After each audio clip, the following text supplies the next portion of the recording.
एक लीला भई गोवर्धन में, एक गोपी, यही कलयुग की बात है और ज्यादा नहीं, 450 वर्ष पुरानी घटना। श्रीनाथ जी जब विराजते थे 500 वर्ष के आसपास, तो सखी कथा सुन करके गई और कथा में व्यास जी बता रहे, बोले लाला घर घर जावे माखन चुरा के आवे, और बोले गोपी नयो नयो नूतन नूतन माखन निकारे ताकि लाला को लोभ आवे चुरावे को। तो वो गोपी अपने घर गई, घर जाकर के वहां माखन मथो, और वो माखन मथते समय हमेशा तो यूं सोचती लाला मेरो खावेगो, मेरो पति खावेगो, मेरी सास खावेगी, सबके काजे माखन निकालूं, घी बनाऊंगी। लेकिन आज वो दही मथते मथते मन में विचार क्या कर रही है, काश मेरे यहां को निकरो भयो माखन कभी श्रीनाथ जी पावे, और मैं जाकर के नहीं पवाऊं, वो मेरे घर आके पावे। सुबह ने कहा कियो, मक्खन निकाल करके मटकी में भर के, और मन में विचार करने लगी, बोले अब उनको कहा पता होगी कि मेरे घर मक्खन निकोए, इतना बड़ो संसार, वो तो सबको ध्यान रखें, उनको कहा पता होगी कि मेरे घर में मक्खन धरो है। कोई बात ना, मैं ही बता के आऊं। मक्खन की मटकी संग में लेकर के गई और श्रीनाथ जी के मंदिर में खड़े है के सब तो दर्शन कर रहे हैं, और वो दूर से मक्खन के ऊपर की मटकी को भाग हटाए के ऐसे ठाकुर जी को दिखा रही है, लाला धौरी गैया के दूध को जमाए करके दही बनाए और वाकू मत करके बढ़िया मक्खन निकारो मैंने, आहा ऐसी सुगंधी आ रही है, कोई को ना दूंगी मैं, तेरे काजे निकारो है, तू आजा घर पे आके या कुछ चोरी कर ले जा, मैं कोई सो ना कहूंगी, तू बस चोरी कर ले जा। और ठाकुर जी को दिखा रही है दूर से मटकी। एक दिन है गयो, ठाकुर जी नहीं आए, दूसरे दिन फिर पहुंच गई, फिर दिखावे ठाकुर जी फिर भी नहीं आए। अब तो वहां को नियम बन गयो, रोज मक्खन निकारे, और बोली मैं हूं देखूं कब तक नहीं आवे को, रोज पहुंच जाए और ठाकुर जी को मक्खन दिखावे। महाराज कल गुरुजी आए ना हमारे, बता रहे एक बात, ठाकुर जी के लार टपकन लगी होठन में से वाक्य मक्खन को देख करके। और वही समय सामने, अब श्रीनाथ जी तो बिल्कुल मूर्तिमंत है कि खड़े हैं, सब दर्शनार्थी दर्शन कर रहे हैं, सामने कीर्तन गा रहे थे श्री कुंभन दास जी। तो कुंभन दास जी भी होंगे यहाँ पे, कहाँ हैं? वो सब तो कोने में है भैया, दिखाई दियो कहीं से दिख जाए तो। कुंभन दास जी, लाला पता हो तो कौन से हैं? वो भैया कैमरा वाले, कौन से कुंभन दास जी? वो है कोने वाले सबते, बूढ़े बुजुर्ग से बेचारे। ये कुंभन दास जी कीर्तन गा रहे, और कीर्तन गाते गाते नहीं दिख रहे, ऊपर ते ले ले भैया, सबन को दिखाए दे बड़ी स्क्रीन में। अब यहां देखो सब लोग, जब देखें तब देखियो उन्हें। तो कुंभन दास जी कीर्तन गा रहे, और कीर्तन गाते गाते कहा देखो ठाकुर जी के लार टपक रही है यहां ते, और लार टपकती देख के श्री कुंभन दास जी मन में सोचने लगे, हो जय जय को कछु भोजन को मन कर रो दिखे। तो ठाकुर जी इन अष्ट सखाओं से बात करते थे, तो जैसे पर्दा आयो, कुंभन दास जी पर्दा के भीतर झांक के बोले, जय जय कहा भयो, कैसे लार निकल रही है? तो ठाकुर जी बोले, एक गोपी आवे, रोज आवे, और रोज मटका में मक्खन लेके आवे, दूर से मुंह दिखावे, और मुंह को लोभ दे के जावे, तो या को पाके जा, या को पाके जा। देखे कुंभन दास? हाँ भैया अब हटाए तो बस, दिख गए ना। अब सोचो ये कैसे बूढ़े बुजुर्ग से, इनसे ठाकुर जी लीला करते। अब ये पूरी वृत्तांत जो मैं आपको बता रहा हूं ना, यही रास है, इसी को ही रास कहते हैं। हम आप सबन को ठाकुर जी ऐसे ही दिखाई दे रहे हैं, ये रस है, लेकिन कुंभन दास जी को लार में दिखाई दे रहे हैं, ये रास है। हमारे राधा रमन लाल जी वृंदावन में सबन को ऐसे दिखाई दें तो वो रस है, लेकिन कभी कभी प्रसन्न हो जाए तो उनके दो दांत दिखाई दें, वो रास है, वो रास बिहारी ठाकुर जी हैं। ठाकुर जी अपनी लीला थोड़ी थोड़ी प्रकट करने लग जाए, वही को रास कहमे।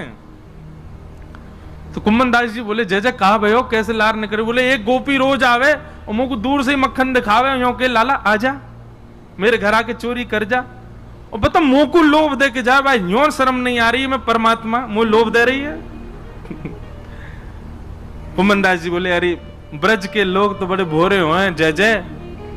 कोई बात ना है, आप दूर से ही स्वीकार कर ले, दूर से ना मेरी लार यही मारे निकरी, अब तो मोर खावे कोई मन है रो है। बोले हजारों वर्ष है गए भैया, कृष्ण लीला के बाद चोरी ना करी, मेरा बहुत जोर ते मन है रो है, बाग गोपी के यहाँ चले, चल के चोरी करिया है।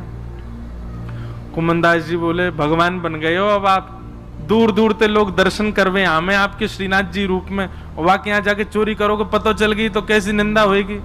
ठाकुर जी बोले निंदा कम है हमारी, दुनिया चोर कह के बुलावे, और कहा निंदा होगी। निंदा की चिंता ना है, मुख तो भैया वह माखन खावे को मन कर। और वह गोपी को भाव इतना बढ़िया लगे, कुम्भना तू मेरी जगह खड़े है कि देखेगो तेरे मुंह में लार आ जाएगी, ऐसा बढ़िया मक्खन निकाल के और दूर से दिखावे। कुमनदास जी बोले कहा करनो बताओ। बोले रात्रि में जैसी शयन है जाए मंदिर को, सोई तू पीछे खिड़की पे आ जाइयो, और मैं खिड़की से छलांग मार के बाहर आ जाऊंगा, तेरे कंधा पे बैठ के दोनों चलेंगे चोरी करके आवेंगे। कुमनदास जी बोले बड़ो बूढ़ो आदमी में मुंह पे चलो फिरो जाए ना है, आपको लेके कंधा पे कहां जाऊंगा मैं। ठाकुर जी बोले कुंभना तू बस एक बात, एक सूत्र अपना ले। बोले कहा शीघ्रता रखियो, बस देरी मत करियो, विलंब मत करियो, और जैसो मैं कहूं वैसो कर तो चलियो, बाकी सब मैं संभाल लूंगा, तू बस ले चल मुझे। रात्रि में मंदिर कपाट बंद है गए, शयन है गए, सब दर्शनार्थी अपने अपने घर चले गए, मंदिर के सेवायत सब चले गए। वास में कुमनदास जी मंदिर के पीछे खिड़की पर जाके खड़े भये और शयन के वस्त्र धारण किए, थोड़ी छोटी सी पाग पहन रखी है, गले में 2 माल धारण कर रखी है, बढ़िया गुलाब को इत्र लगा रखो, पीतांबरी पहनी। श्रीनाथ जी ने अपने मूर्तिमंत रूप को सचल बना लियो, हाथ पांव सब सीधे है गए ठाकुर जी के, और खिड़की से ऐसे निकल करके बाहर आए, कुमनदास के कंधा पे बैठ गए, दोनों पांव लटका लिए और सिर पकड़ करके ठाकुर जी ऊपर बैठ गए। अब तो छवि देखो कितनी सुंदर। अब ठाकुर जी कह रहे हैं कुम्भना हाँ यहाँ से सीधो चल, आगे पोखर आएगी बातें दाएं को मुड़ जाइयो, फिर वहां आगे तो बाएं को मुड़ जाइयो। कुमनदास जी तुम कब हुआ है वाकई यहाँ? बोले मैं गयो ना हूं, वो गोपी रोज आके मुंह को बता के जावे कि मां मेरो घर है, आ जाइयो लाला।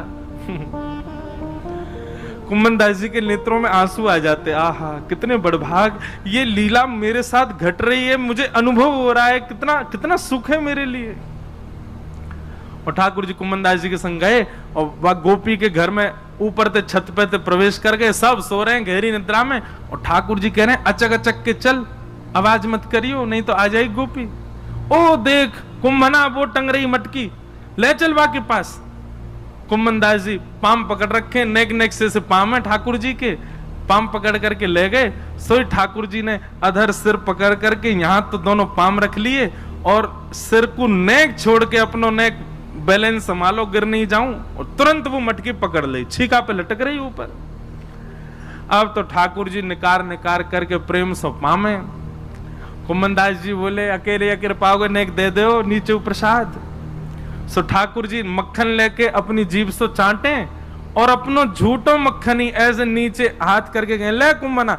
अब कुमनदास जी के कभी आंख पे लग जाए, कभी नाक पे लग जाए, कभी मुंह पे लग जाए, पर कुमनदास जी के तो रोम रोम नृत्य कर रहे है, नेत्रन से अविरल अश्रुधार गिर रही है। आहा ये लीला ठाकुर जी की कैसी मधुर। कुमनदास जी बोले नेक देखूं तो सही है चोरी की लीला है कैसे रही है। तो कुमनदास जी ऐसे पाम पकड़ के जैसे ही ऊपर देखने लगे, सो महाराज ठाकुर जी तो मक्खन निकार निकार करके पा रहे हैं, और ठाकुर जी की धोती है का वो ढीली है कि नीचे को खिसक रही है। कुमनदास जी बोले जय जय जय जय संभालो, हो है जाएगी नहीं तो हो।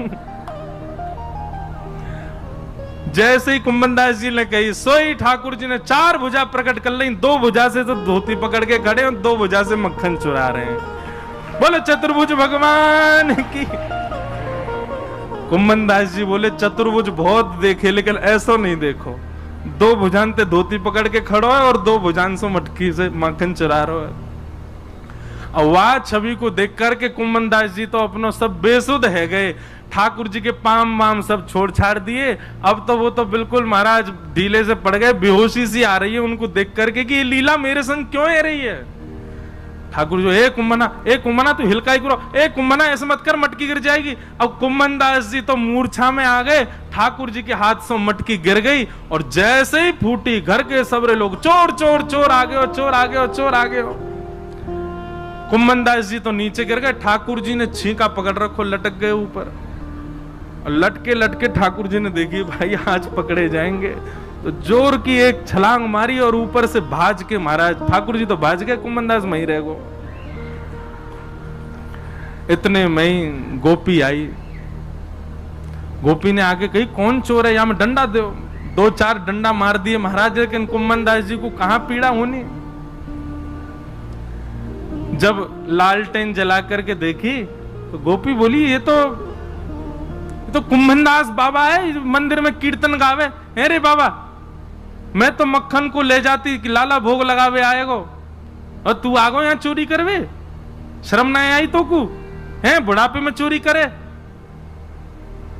कुंभनदास जी के तो नेत्रों से आंसू बह रहे हैं। नेत्र खोल करके जब कहा कौन सी गोपी है तुम में ते जो मक्खन लेके जावे, तो गोपी बोली मैं हूं, मैं लेके जाऊं। मैं ही कहती लाला ते लाला का उदना आ जा, लाला तो आयो नहीं, जो बूढ़ो पड्डा आगो मेरे घर।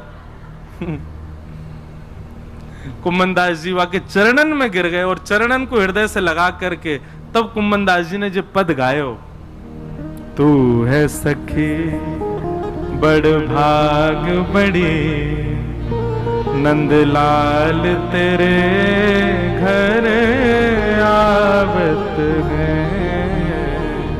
तू है सखी बड़ भाग बड़े, सब लोग गाओ। नंदलाल तेरे घर आवत है।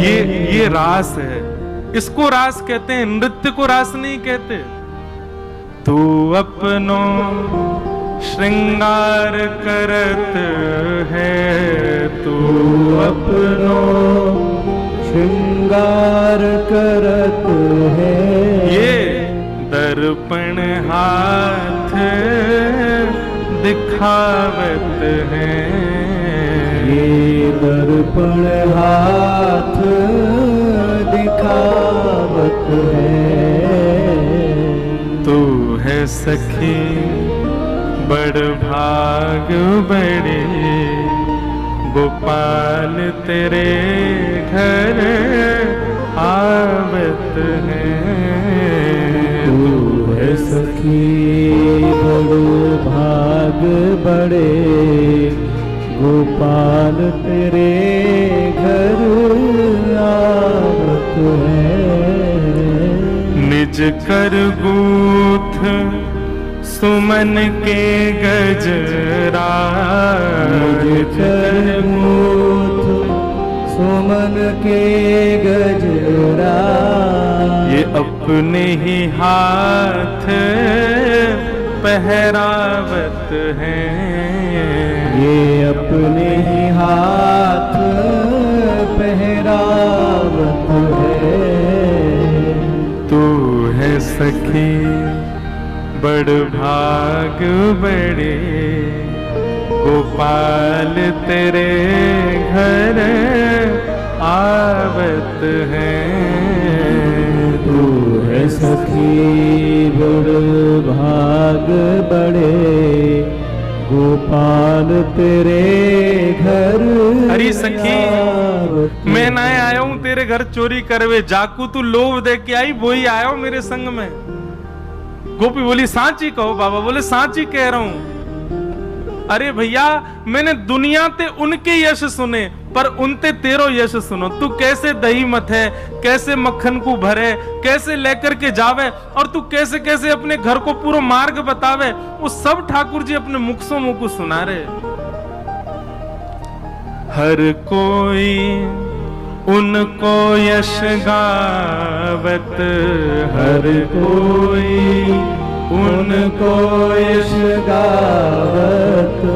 सब कोई उनको यश गावत, सब कोई उनको यश पर गावत वे तेरो यश गावत हैं, वे तेरो यश गावत है री। तू है सखी बड़ भाग बड़े, नंदलाल तेरे घर आवत हैं। तू है सखी बड़ भाग बड़े, नंदलाल तेरे घर आवत है। कुंभन दास लाल गिरधर के, कुंभन दास लाल गिरधर के, कुंभन दास लाल गिरधर के, कुंभन दास लाल गिरधर के। ये तो तेरे ही हाथ बिकावत हैं, ये तो तेरे ही हाथ अरे बिकावत है। बड़े बड़े ज्ञानी, बड़े बड़े तपी, बड़े बड़े योगी सन्यासी आके चले गए। जे कोई सो ऐसे ना मिलवे जामे, ये कोई सो ऐसे ना मिले, ये कोई की बात ना सुने, ये कोई की तपस्या स्वीकार ना करें। अरे हजार हजार वर्ष की तपस्या है वे, पर भी एक क्षण के दर्शन हो में। लेकिन तू भूरी भारी सखी, तू पढ़ी लिखी ना है, तो कछु आवे ना है, लेकिन तेरे भोरेपन पर रीच के जगत नियंता जगदाधार तेरे घर माखन खावे आयो। कुंभन दास लाल गिरधर के, कुंभन दास लाल गिरधर के। ये तो तेरे ही हाथ बिकावत हैं, ये तो तेरे ही हाथ बिकावत है री। तू है सखी बड़ भाग बड़े, गोपाल तेरे घर आवत हैं। तू है सखी बड़ भाग बड़े, गोपाल तेरे घर आवत है। बोल श्री राधा रमण लाल की। तो ये है रास। आपकी भावना से प्रसन्न है करके, आपके भक्ति से प्रसन्न है करके ठाकुर जी आपको वो अधिकार प्रदान कर दें कि उनकी अंतरंग लीला को आपको दर्शन है जाए, तब समझो ये रास है। तो रस से प्रारंभ है हमारी भक्ति। अभी हम रस में स्थित हैं। अभी हम जैसो खवा में ठाकुर जी खा लें, जैसो पहना में पहन लें, जहां ले जाएं वहां चले जाएं, पर यही परिवर्तित है जाए कि ठाकुर जी स्वयं आकर के मुंह को तुझे बना के खवा, मैं तो वो खाऊंगा, मैं तो जे पहनूंगा, मैं तो वहां जाऊंगा, मैं तो यूं करूंगा। इसी को रास कहते हैं। भक्ति की चरमोत्कृष्ट स्थिति को रास कहा जाता है, नृत्य रास नहीं है। तो फिर आप कहोगे फिर नृत्य क्यों होता है सब जगह? यहां पर भी भगवान नाच रहे हैं। भाई जब आप आनंद की सीमा पार कर लोगे ना, तो फिर पैर थिरकने लगेंगे, हाथ नृत्य करेंगे। कीर्तन प्रारंभ हो और तब आप सोचो अरे सब नाच रहे मैं नाच लूं, वो नृत्य नहीं। कीर्तन प्रारंभ हुआ और आप चाह रहे हो कि मैं ना उठूं और फिर भी नहीं रोक पाओ और नाचने लग जाओ, वही प्रेम की और आनंद की चरमोत्कृष्ट स्थिति होती है। घर पे ठाकुर जी आ जाएं, घर पे स्वयं चल करके श्याम सुंदर आ जाएं, तो आनंद में भर के नृत्य ना करोगे? तो ऐसे ही ब्रज गोपियों को ठाकुर जी ने वह सुख प्रदान कर दिया, वह अंतरंग भाव प्रदान कर दिया कि गोपियां आनंद में भर करके झूमने लगी। इसलिए वो रास नृत्य के भाव से दिखने लगा, लेकिन वास्तविक रूप से नृत्य नहीं है रास। तो रास की भूमिका प्रारंभ ऐसे होवे। भगवान पिता रात्रि शरदोत्फुल्ल मल्लिका, विक्षरन्तुम मनश्चक्रे योग मायामुपाश्रितः।